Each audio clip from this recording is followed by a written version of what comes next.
Dr. Falvey. First, what are the biggest barriers to building authentic friendships for children with disabilities in school? So I've had this question for so many years.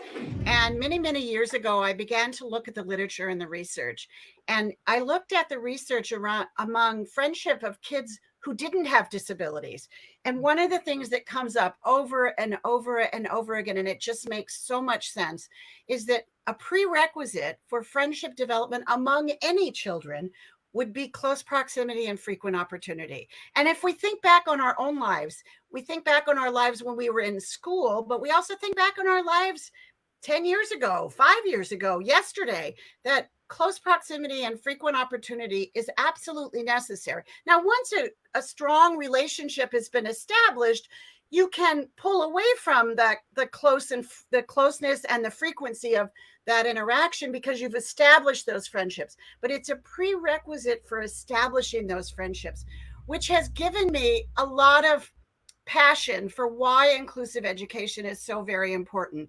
We should not be pulling children out of their neighborhoods to go to another school where there's so-called specialized services over at that other school for the sake of convenience, because what we're missing is that opportunity for kids to go to school with and get to know kids in their neighborhood. And that's what's often missing, because kids have those after school therapies often. And so between that and not going to their neighborhood school, we pull them out of their neighborhoods, which is where the most natural relationships get developed organically, just because kids want to be kids. And kids being kids, whether they're 5 or whether they're 15 or whether they're 30, they want to have that opportunity to interact with people that they care about and that cares about them. And so building those relationships is so very important. I would say, so segregation, to me, forced segregation for kids with disabilities is by far one of the biggest barriers to forming those kinds of relationships and building those kinds of friendships. So remember that close proximity and frequent opportunity is cited over and over again in the research on children's friendships and then eventually adult friendships. So keep that in mind.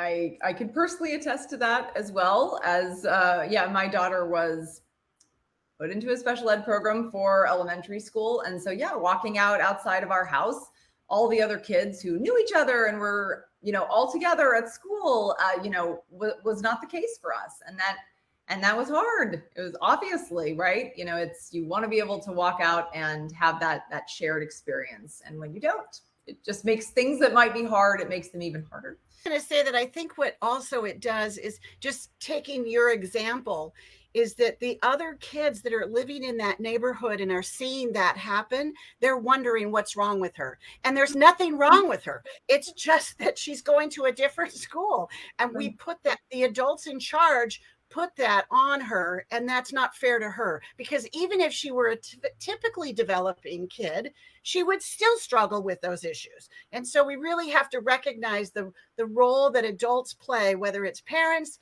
teachers, administrators, that make decisions about putting kids in schools outside of their neighborhood where they just can naturally, organically build those kinds of relationships. How can teachers facilitate the socialization within the classroom? So, there's a lot of literature out there in elementary, secondary, and in special ed about the importance of collaboration and co-teaching, the importance of recognizing that cooperative groups are really a powerful teaching tool, regardless of whether you have kids with and without disabilities. They're just powerful teaching tools, and they teach so much. In fact, when we talk to employers about why people lose their jobs, more often than not, it's because they don't get along with their coworkers. It's not because they didn't learn the job task very well, or they don't hold on to the job skills. It's more often than not because socialization gets in the way. Well, how do kids develop those socialization skills? Well, starting in elementary school or even preschool, we set up those opportunities for kids to learn how to get along with one another. And those are as important as the task analysis or the sequence of the job itself. And so we're building these skills so that children, when they grow up and they get to be 16 and get their first job, or they're 18 and they're getting their first job, or after college, they're getting their first job, that they have built those skills of collaboration and cooperation, and they understand how to work in an environment where it's not all about me, it's about us. And we need to learn how to do it about us, not just about me. Well, and if we think about some of the common times in a school day where socialization is really the focus. So if we think like elementary school, right? Lunch and recess. How can we encourage that if it's not naturally happening? So I would say that probably one of the most important characteristics or skill in the area of socialization is communication. And so we have to help kids with disabilities figure out what they're going to talk about, or what they're going to communicate about if they're using an AAC system or sign language or something else going on. And so making sure that students with disabilities have that capacity. When my nephew was in third grade, the speech therapist had suggested to us that we do a lot of things on weekends. And so we go here, we go there, we do things. And, we would write it in the notebook to the teacher so that the teacher had some sensitivity what we had done over the weekend. And so the speech therapist read the notebook and she said, what you need to do is take pictures of Michael engaging in those activities and then write a note and put it in it. So I got one of those little mommy picture albums, that just, and I covered it so it wasn't Proud Mommy, it was Proud Michael. And it was his way of saying, hey, I went to see Toy Story this weekend. You can tell he's in his 30s now. So that was what was playing at that time. And I love Woody. And that's the truth. Michael loved Woody. Everything Woody was great for him. And that opened up the possibility of him having conversations with other kids who also saw Toy Story over the weekend, who also seemed to love Woody. And all of a sudden, like, the barriers of them connecting two people together is gone, because now that common element is kind of in their face. And I don't mean that in a negative way. And so every Monday morning, Michael would bring his book to school, and it had pictures of whatever it is we did. Could be French fries that he got at McDonald's. I mean, it didn't have to be something sensational, but whatever we did, or we went to the beach and it was a picture of the beach. And so then another kid says, I haven't been to the beach. How is the beach? And then there's more conversation possibilities in his book, because his verbal skills were very, very limited, still are. He uses typing, spelling much more frequently to communicate in more depth information. And he's kind of moved away from pictures, although like any of us, if the pictures are there, why not talk about it? Because it's not necessarily a disabled thing. It's that the pictures remind us, how if you're on Facebook and you get a picture from 5 years ago and it's like, it reminds me of this wonderful thing we did. And then you send it back out to remind everybody about what a fun time that was, or how special that friend is to you, or whatever. And so I think giving kids, particularly kids with disabilities who struggle with communication, which is such an important skill in socialization, that we give the means to be able to communicate. Many incoming sixth graders, the horror to learn that there is no recess in middle school. It's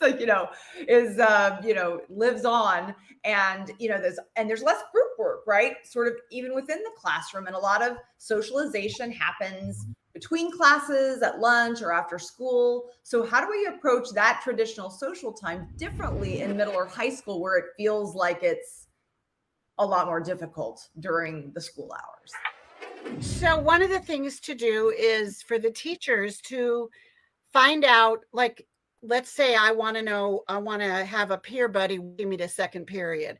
So who in this class is actually going to the same second period class? Because that's one of the complications in middle school and high school is it's not going to be all 30 students. It's going to be maybe, one or two, or maybe 12, but you kind of get a sense of who's actually in that class. And then looking for volunteers. Hey, would you be willing to walk with Michael to his next class? And you guys can, have an opportunity to communicate with each other on your way to the next class.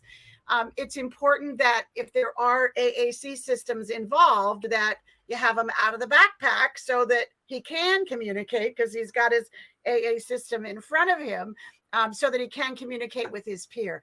I always want to look for peers that are voluntary. But I want to also be careful, because sometimes voluntary peers have a hard time separating out, I'm here to help, as opposed I'm here to be a friend. And so you want to be careful that it's not so many volunteers that only want to help as opposed to want to build a relationship with a student. So that's one of the things I would do, is kind of structure it. So, and that's the kind of thing that can be written into an IEP, because you can identify that as a support system for a child going into, say, middle school or high school, and allow them to have somebody walking with them. I know when my son was in sixth grade, he broke his foot, and we were at a middle school at the time that didn't have elevators. And so he couldn't actually manage his backpack and his crutches to go up the stairs. So they just at that time, it wasn't even an IEP decision. It was just a good educational decision that a peer who went to the same class, they got to leave 5 minutes early from their previous period. So of course there were a lot of volunteers who were happy to leave 5 minutes early to go with Nathan to his next class. But then they carried his backpack up the stairs for him. It's a broad question, but really important, of how can we use our IEPs to support social needs? How can we write socialization into the IEP? So remember that an IEP goal and objectives needs to be stated about what that child with the disability is actually going to achieve or learn or acquire as a result of instruction that's going on or intervention that's going on. So we're wanting to actually, I don't think we can say that at the end of the day, Lindsay's going to be friends with Mary, but we could say that at the end of the day, Lindsay has 3 kids that she considers to be friends. And so she gets to identify, she might know the whole class, but she might not consider herself friends with. So it's recognizing that even though schools are not building it into the curriculum as a normal course of event, it is where most children without disabilities build their friendships, is in school. So we really have to recognize that for some kids, we might need to give them a little bit more support, a little bit more intervention. So identifying goals and objectives that have to do with what Lindsay's going to learn by the end of the year or whenever, that she's going to have 3 friends that she considers to be friends. I think for a lot of parents, the socialization goals that can be recommended at IEPs are that they have to say hi, they have to wave, they have to look you in the face, right? And usually with a teacher. Yeah, I think, that's really surface, and it's not really getting to the notion of socializing for the sake of becoming a friend. So I think, that's okay, but it's really, really limiting. I think if we could talk more in terms of what the child perceives as being friends in their life, whether the other kids are or not, because the truth is, typical kids might think these 3 kids are my friends, but they might not necessarily reciprocate and think they're friends too. So it's not a matter of saying they're going to guarantee be friends by the end of the IEP meeting or the end of the IEP time frame, but it does say that the child herself is going to actually recognize that there are kids in this school that are my friends. So maybe one of the things we need to do is to help kids with disabilities understand, what does it mean to be a friend, and what are the characteristics of friends, so that he begins to see that friendship is furthered by virtue of having more opportunities, more proximity.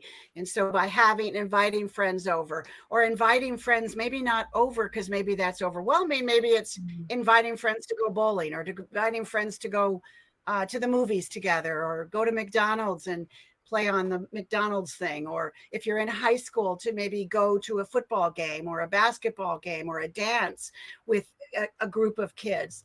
All of that is got to be facilitated, because kids don't necessarily just come to that understanding of all of that.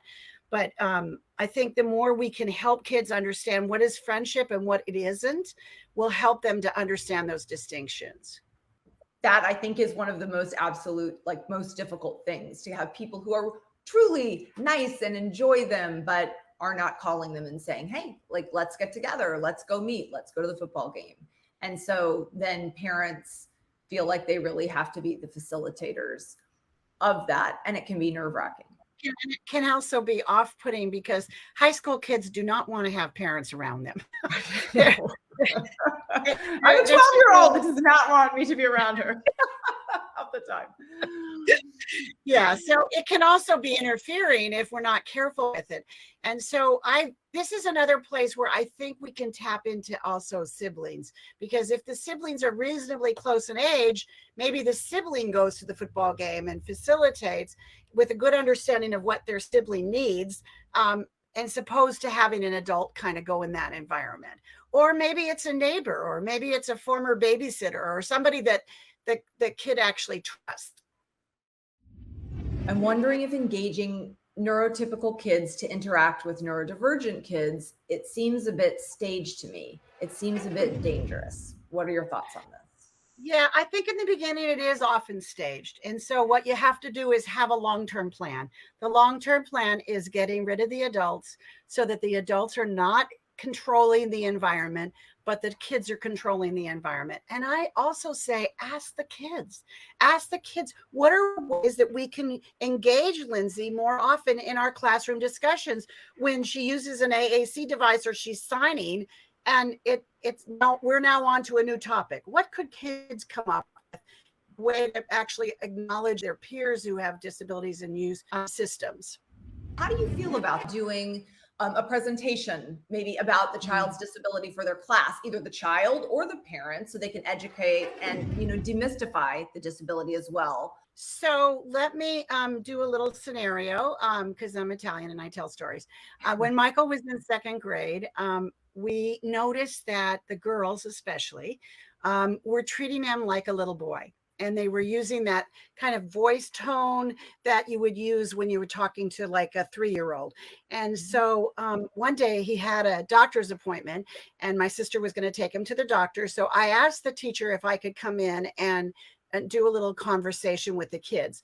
And so I read a book. It's really hard to find this book, but I love this book. It's called Someone Called Me a Retard and My Heart Felt Sad.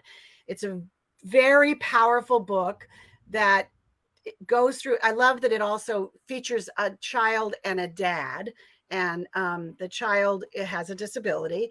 And so I read the book to the kids, and then I had the kids come up and model how to interact with Michael. And I asked a couple of kids to talk to him like he was a 3-year-old.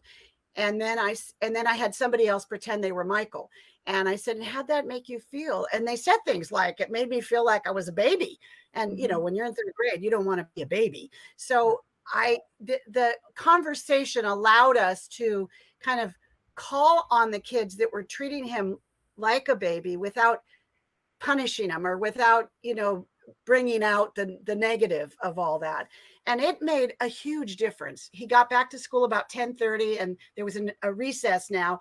And I stayed and went outside and watched, and the kids, and they were even correcting each other. They're like, no, don't talk to Michael like a baby. He's 8, like us. Oh yeah, that's right. So I think it can be a powerful place, but I also think it's really important that you take into consideration the dignity and respect for the child. So I would prefer, and I, in retrospect, wished I had Michael present, so that Michael could also do the talking, and maybe he would do the prep work ahead of time on his pet tablet, and then convey that information to the kids, so that the kids are hearing from him firsthand rather than just hearing from me as the aunt. I think it's just recognizing the dignity and respect for the child, and also recognizing, like, Michael loves it when I talk about him. He often comes to presentations and he sees his slides up there. He loves it, but other kids might not. And so recognizing that the individual sense of how comfortable I am being in this position, being in the spotlight of this, has a lot to do with it. Yeah. And I mean, another huge part of what people think of as socialization are aids, and they can be very beneficial in facilitating peer relationships, and in other instances they can really thwart that organic socialization. So how can we ensure that aids are positively impacting our children's social universe?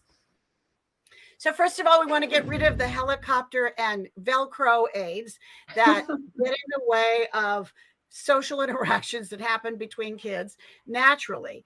And I think also modeling and monitoring. I see way too many one-to-one aids that have no supervision per se, don't have evaluation. We need to make sure, because remember that most of the people who serve in the role of an instructional aide went to segregated schools when they were growing up, so they never saw kids with disabilities in any kind of equal format or strength. And so we may have to do some really serious training to help the aide understand that they're there to just provide a little bit of impetus, but then back off as quickly as they can and recognize that they need to encourage everybody. I think the other piece is the aides are not just there for that person, that they're there to help other kids too. Even though they're technically on the IEP, that one-to-one student, that aide needs to be as like a member of the educational team in that classroom, so that they see that they're really here for everybody. Absolutely.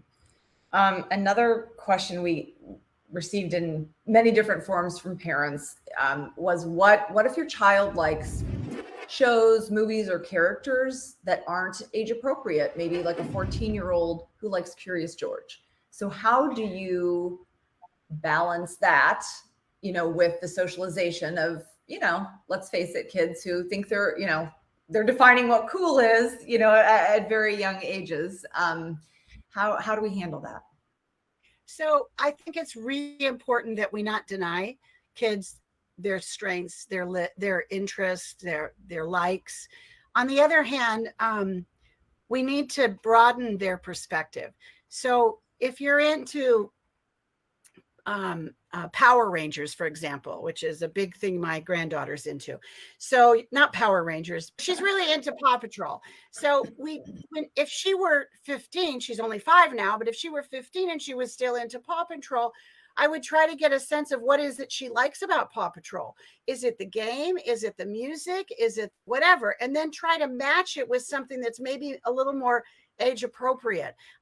When I was starting out at Cal State LA in the early 80s, I'd go out to classrooms and there'd be 18-year-olds in the classroom and they'd be playing Hat Palmer. I don't know if you remember Hat Palmer, but he's from a long time ago. Mostly you saw it in preschool programs. And I'd say to the teachers, have you put on other music? Like maybe they like Hat Palmer because that's the only music and songs that you've actually introduced them to. So recognizing that there's other means out there that maybe they need to be exposed to in a larger context. We've been talking a lot about school. Obviously, our kids are, in school a lot of the day, but something that you touched on earlier, the reality for a lot of our kids is they have tons of therapies, right? And little free time. So how can we seek and build friendships outside of school? When I went to my high school reunions, we didn't talk about chemistry. We talked about what we did at the football games and what we did at the dances. And, that's what was really memorable. And that's what connected us as friends. And so making sure that kids have opportunities to be involved in activities after school and not be so programmed that they have no opportunity to build those relationships. Yes, it's important for speech and physical therapy and OT and all the other support services, but it should be done in a balance so that there's also opportunity for kids to be connected to their school communities. How can we systemically approach and improve this crucial element of school for our kids? What do we need to be doing? So again, I think those after school activities are absolutely essential. I know that my joy and my friendships were developed with those after school activities that I was engaged in. And so I think making sure that they're really meaningful after school activities, and then looking at how do we then get kids together on weekends and in the evening and or summertime and have those opportunities so that those relationships carry on.